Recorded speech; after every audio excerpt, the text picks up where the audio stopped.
โอ้ยเกิดมาบ่เคยป้าเนอะ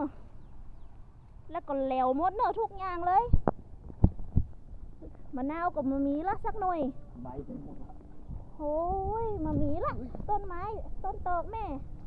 ฮะขาวแท้เลยน่ะคนนี้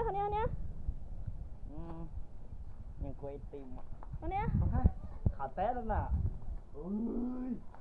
มีทุกที่อ่ะ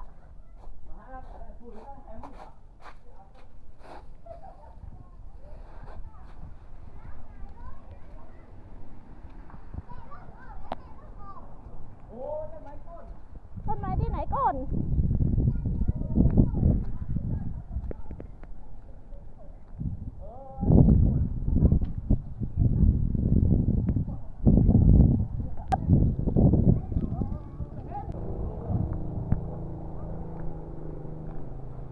ลงผลหลอดหัวฟาดนะลุงเนอะรถต่ออ่ะกระจกแล้วอ่ะ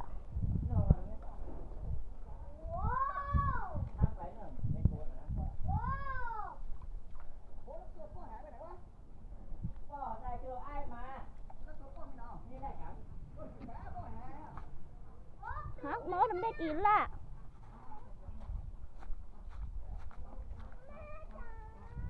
จ้าว่าได้ลูกโอ้มามีละต้นสมุนไพรแม่โอ้มามีละ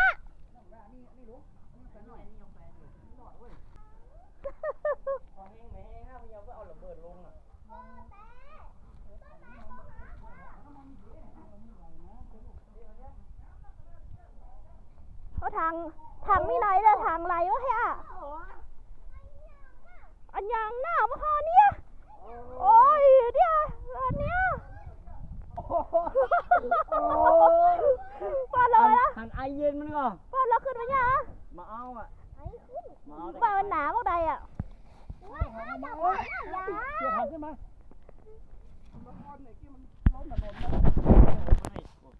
ตีได้หนึ่งครับลูกเล่นที่เหลือมีเหลือห้านะครับใจเล็กก็ถ่ายได้รู้ถ่ายวิดีโอโอ้นี่มันคนรวยนักอ่ะอ๋อเจาะนอกเขาได้เจาะนี่มีเหลือวะเนี่ยลำไยเหลือก็แซ่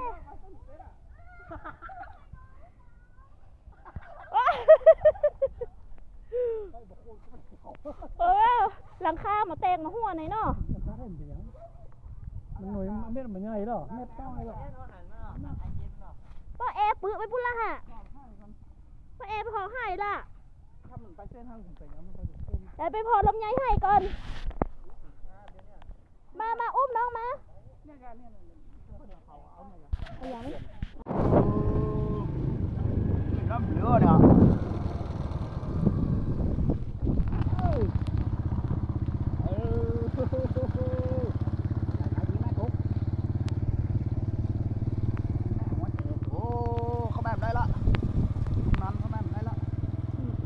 ขอต้นแน่ตัวขอมีสักใบ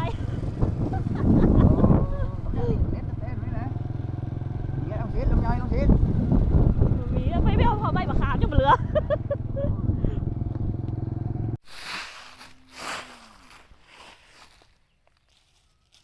ว้ายเย็นฮะเดี๋ยวแม่ไป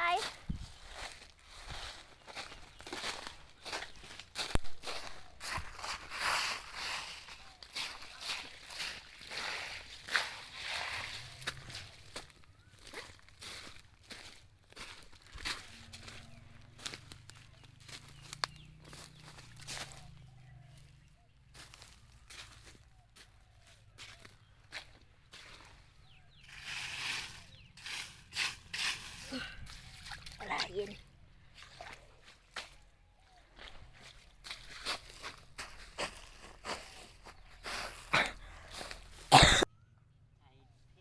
ไหน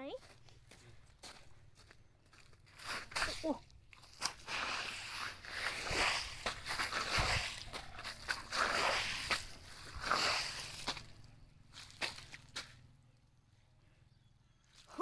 ไม่เอาหมดเลย โอ้ไม่ฮัก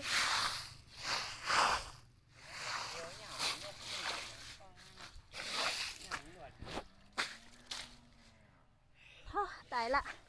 มีละลำไย ไม้ขนาดนะ มาเขาเนี้ยลำไยอ่ะโอ้ตายละ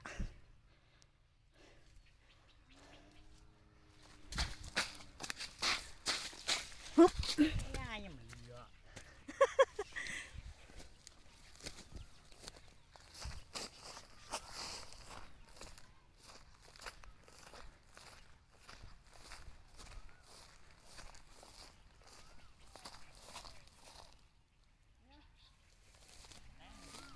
ก็มีผัวมดอากาศมันย่าแม่นมดอันนี้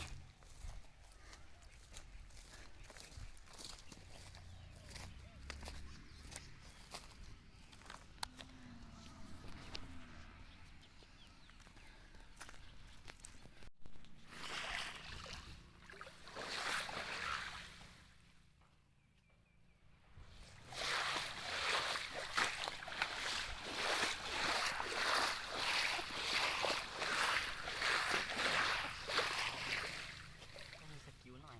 ชามุก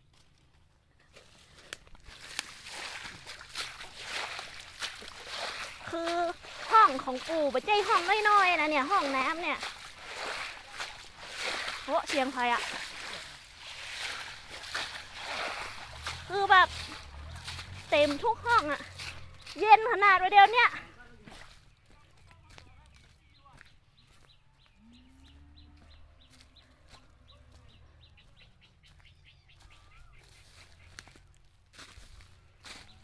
โอ้แม่ไรพวก เป็นหยัง ไอ้เย็นมันอ่ะ ก็น่ากะ โอ้ยเป็นยังไงกันจะโต๊ะ